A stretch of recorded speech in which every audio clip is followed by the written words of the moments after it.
Entonces, la primera ley de la termodinámica surge precisamente del análisis de la conservación de la energía, cuando un tipo de energía se transforma en otro.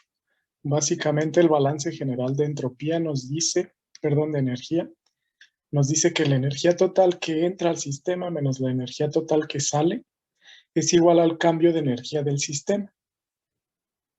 En este caso, las entradas y las salidas de energía del sistema son fundamentalmente calor y trabajo.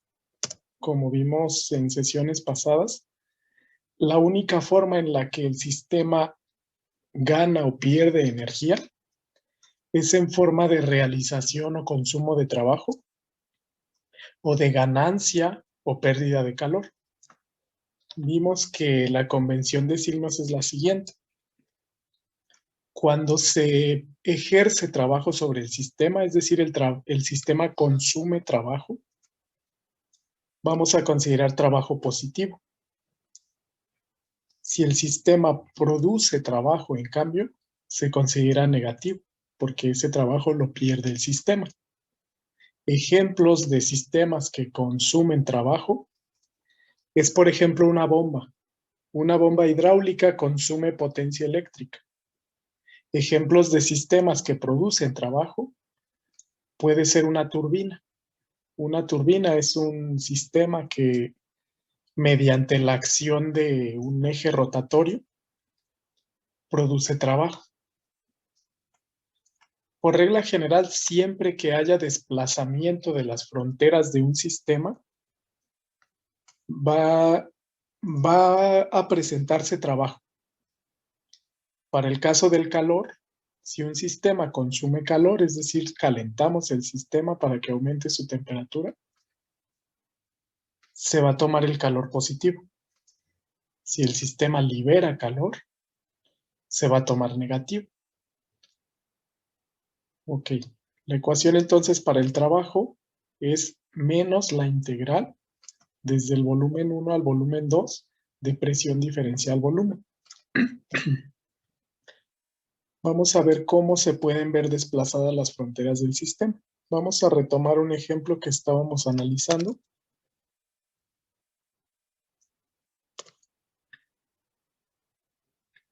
En donde hay desplazamiento de las fronteras del sistema. En este ejemplo se tiene un cilindro tapado con un pistón. El sistema es un gas que está aquí dentro. Digamos que en este dispositivo pistón cilindro o pistón émbolo, también se le llama así,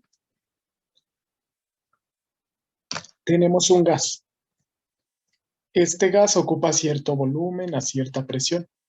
Si este gas se expande, las fronteras del sistema se van a ver desplazadas, porque el sistema que estamos analizando es un sistema cerrado, solamente representado por la masa o el volumen de este gas. Entonces, si este gas se expande, las fronteras del sistema se ven desplazadas, entonces se manifiesta trabajo. Como este sistema está realizando trabajo sobre este pistón, el trabajo ahí sería negativo. Si analizáramos el proceso inverso, ahora este es el estado inicial, y pasamos al estado final, el pistón estaría comprimiendo el gas, entonces ejerce trabajo. Consumimos trabajo para poder desplazar este pistón y disminuir el volumen del gas. Entonces, ahí el trabajo sería positivo. Si calentamos este gas, el calor sería positivo. Si enfriamos este gas, el calor sería negativo. A eso se refiere esta convención de signos. Vamos a regresar al balance de energía. En el balance de energía tenemos entonces la energía total que entra menos la energía que sale. Ya vimos que estas dos se manifiestan en calor o trabajo. Es igual al cambio de energía del sistema. La ecuación general entonces, la ecuación general vimos que se escribe de la siguiente manera. Podríamos escribir calor de entrada menos calor de salida lo vamos a representar simplemente como la cantidad neta de calor que ese sistema gana o pierde, le vamos a llamar Q, más la cantidad neta de trabajo que ese sistema gana o pierde, le vamos a llamar W, y eso sería igual a los cambios de energía del sistema. Los cambios que puede experimentar de energía este sistema fundamentalmente son 3 y están relacionados directamente con las variables del sistema. Si hay cambio de temperatura, va a haber cambio de energía interna. Si este sistema cambia de altura, va a haber cambio de energía potencial. Y si este sistema cambia de velocidad, va a haber cambio de energía cinética. Entonces, de acuerdo a esto, nuestra ecuación se transforma en la siguiente.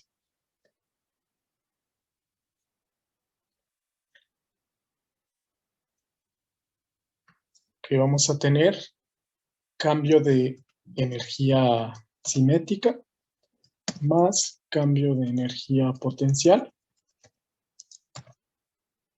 más cambio de energía interna. Esta es la ecuación general de la primera ley de la termodinámica y refleja todos los cambios de estado que puede sufrir el sistema. Si hay cambio de velocidad, hay cambio de energía cinética. Si hay cambio de altura, hay cambio de energía potencial. Y si hay cambio de temperatura, hay cambio de energía interna. Y estos cambios se deben a la adición de calor o a la manifestación de trabajo sobre ese sistema. Para entender un poco mejor esto, vamos a utilizar esta ecuación para el análisis de algunos sistemas. Pensemos en el siguiente ejemplo. Pensemos que calentamos una taza de café. ¿Cuál es nuestro sistema? Sería el líquido contenido en un recipiente. Si lo calentamos, por ejemplo, en una olla, en una cacerola, nuestro sistema realmente es el líquido, es el café que está recibiendo una cantidad de calor. ¿Cómo analizamos los cambios energéticos en este sistema? Básicamente recurrimos a la primera ley de la termodinámica. La ecuación general es la misma para todos los sistemas. Este es para sistemas en general. En este caso, si añadimos una cantidad de calor a este sistema, se va a ver reflejado en un cambio de la energía del sistema. Entonces vamos a analizar término a término. Para este sistema sí existe intercambio de calor. No va a existir intercambio de trabajo, porque no se mueven las fronteras del sistema. No estamos comprimiendo ni estamos realizando trabajo con este líquido. Nunca aumenta la velocidad de este líquido, realmente no está en movimiento, entonces no hay energía cinética. Podemos considerar el cambio de energía potencial también despreciable. Realmente tampoco cambia la altura de este líquido cuando lo estamos calentando. Entonces nuestra ecuación se reduce a que calor es igual al cambio de energía interna. Podemos eliminar todos los términos y vamos a tener esta ecuación. Entonces, mediante esta ecuación, podríamos calcular, por ejemplo, el cambio de temperatura que sufre este líquido. Vimos que el cambio de energía interna se puede escribir como la masa de este líquido por la capacidad calorífica de este líquido a volumen constante por el delta de temperatura. Y si lo escribimos así, ese delta T se puede escribir como T2 menos T1. Entonces tendríamos T2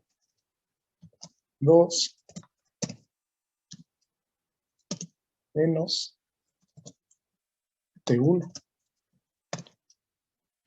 Y esta ecuación representa el sistema. La cantidad de calor que estamos agregando a esta taza de café se va a ver reflejado en un cambio de energía interna. Si yo conozco la temperatura inicial, podría calcular la temperatura final, basándose en la cantidad de calor que yo analicé que se está transfiriendo hacia esta taza de café. Podríamos hacer otras aproximaciones. Por ejemplo, la siguiente aproximación también es válida. La capacidad calorífica, ya vimos que es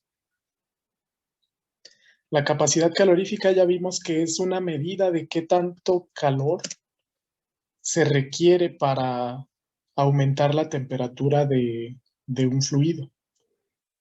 Si recordamos en las sesiones anteriores, por ejemplo, para el agua, su capacidad calorífica tiene este valor, 1 caloría por grado centígrado. Significa que si yo tengo 1 gramo de agua, le añado 1 caloría de calor, esta masa de agua va a aumentar su temperatura de 20 grados centígrados a 21.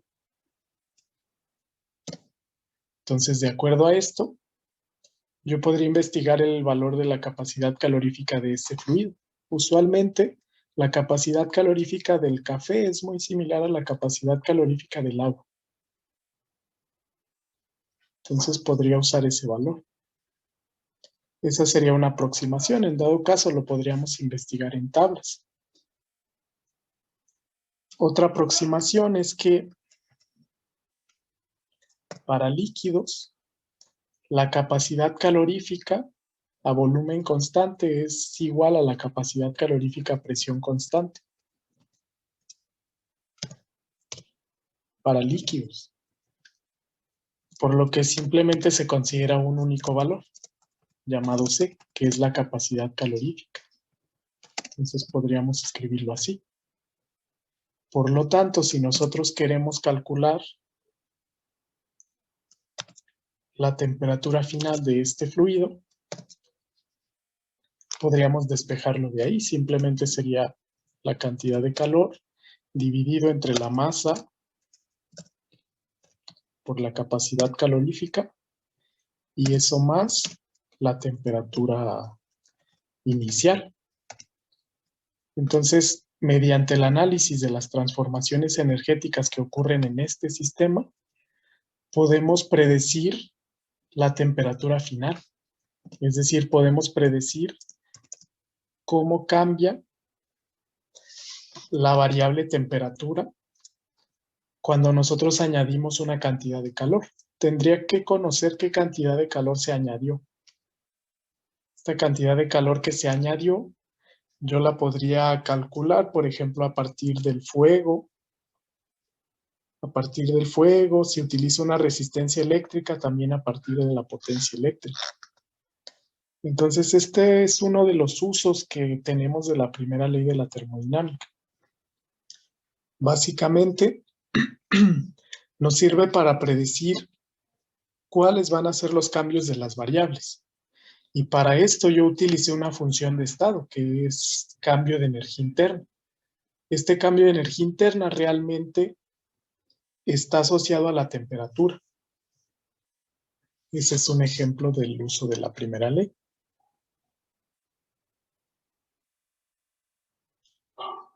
Entonces, en este otro ejemplo vamos a analizar por medio de la primera ley de la termodinámica un caso de un aerogenerador.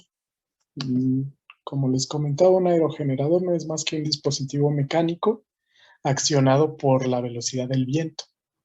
Estas aspas giran, el movimiento de esas aspas accionan un generador eléctrico, y es capaz de producir energía eléctrica. ¿Qué sucede aquí? Las aspas accionadas por la energía cinética del aire, que se mueve a cierta velocidad, giran. Ese giro es trabajo mecánico. Ese trabajo mecánico, mediante un dispositivo, acciona un eje que está conectado a un pequeño motor.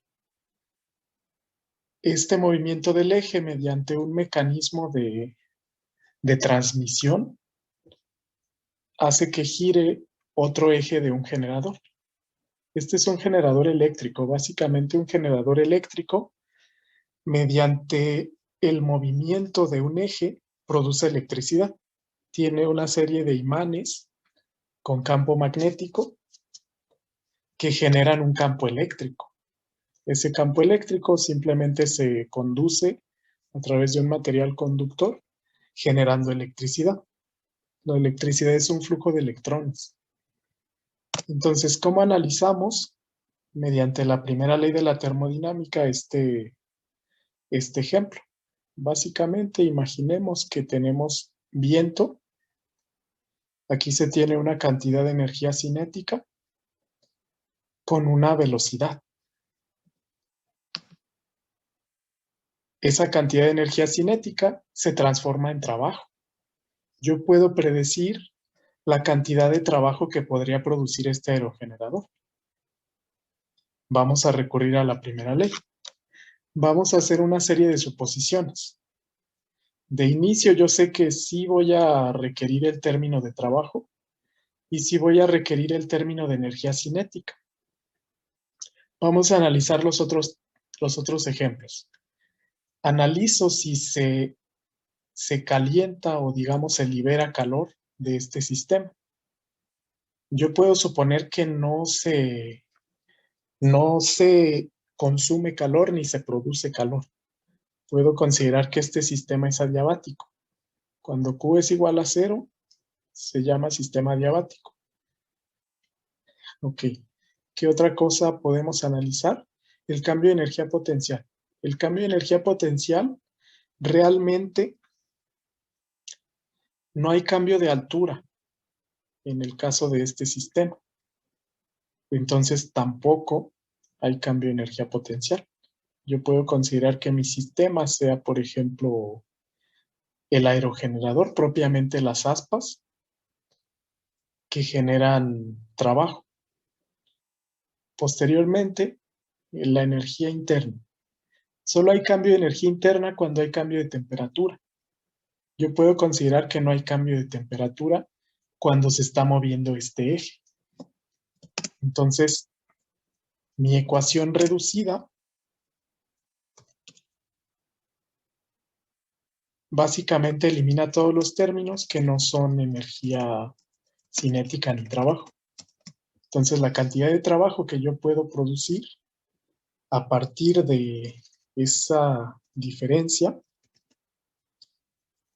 está aquí. La energía cinética se mide como un medio de la masa por la velocidad al cuadrado.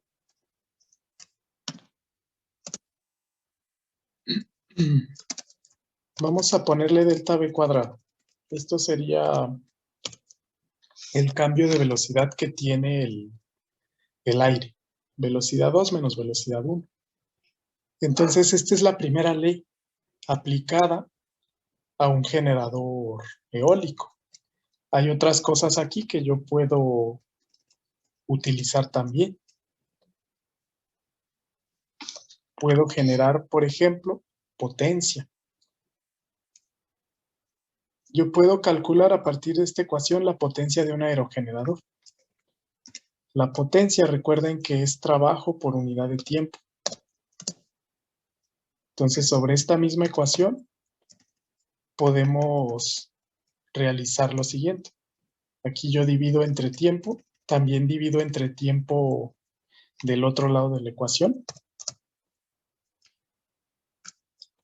Esa masa entre tiempo, en realidad es flujo másico. Entonces, la potencia de un aerogenerador sería un medio del flujo másico del aire, lo podemos poner como en mayúsculas simplemente, por el cambio de velocidad. El cambio de velocidad que tiene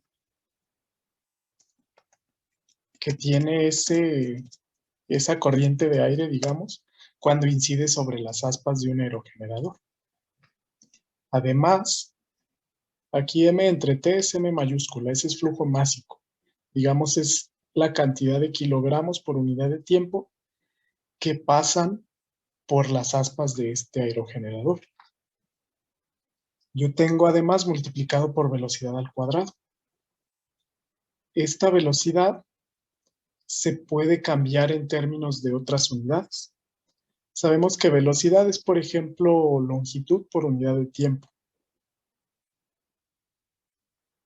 Ese flujo másico lo podemos cambiar por la siguiente expresión. Vamos a retomar la ecuación que está ya hasta el final. Ese flujo másico representa la siguiente cantidad. Representa masa por unidad de tiempo, como vimos allá arriba. Masa por unidad de tiempo es flujo másico. Ese flujo másico lo podríamos escribir también en términos de la densidad. Si densidad es masa entre volumen, masa, entonces es densidad por volumen. Densidad por volumen entre tiempo. Entonces, esta ecuación de acá arriba la podemos relacionar con la densidad del aire. Sería densidad, que le voy a poner aquí ρ,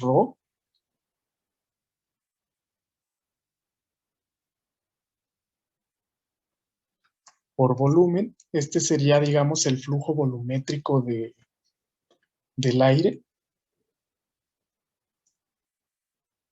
Y acá nos faltó delta V cuadrado. Entonces, esa densidad por volumen por delta V cuadrada se puede estimar en términos de las propiedades de este aire. Esta delta V cuadrada también nos puede servir para dimensionar, por ejemplo, este aerogenerador en términos del área. Entonces, esta es otra aplicación de la primera ley de la termodinámica, pero aplicado a un proceso de generación de energía por medio de un aerogenerador. Si partimos de esta misma ecuación, donde potencia es densidad por flujo volumétrico, podemos dimensionar el área de estas aspas. ¿Cómo se hace? Básicamente, separamos flujo volumétrico como área por velocidad. Entonces aquí velocidad por velocidad al cuadrado nos queda velocidad al cubo. Y llegamos a esta ecuación, que es la ecuación general de diseño de un aerogenerador, que es esta. La potencia que puede producir este aerogenerador es trabajo por unidad de tiempo. Entonces sería igual a 1/2 de la densidad del aire por el área de la sección transversal de esas aspas por el cambio de velocidad del aire al cubo. Entonces, ya dependiendo del tipo de aspas, por ejemplo, se tienen diferentes morfologías y se tendrían diferentes áreas. Eso se le llama área de barrido. Entonces, con esta ecuación podemos diseñar un aerogenerador. ¿Cuál va a ser la potencia que genere? Ya vimos que está en función de la densidad del aire, del área de las aspas y de la velocidad del viento. La densidad del aire, si lo tratamos como un gas ideal, se podría calcular como presión por el peso molecular entre la constante universal de los gases por temperatura. Entonces, a partir de la primera ley de la termodinámica, es posible analizar por completo este sistema que involucra desde luego la generación de energía en forma de trabajo. básicamente la transformación de la energía cinética del aire en potencia. Ya a partir de este sistema estaría asociado un valor de eficiencia del generador eléctrico. Entonces, aquí simplemente analizamos trabajo y energía cinética del aire, que nos va a permitir entonces dimensionar, digamos, el tamaño de esas aspas, dependiendo de la potencia requerida.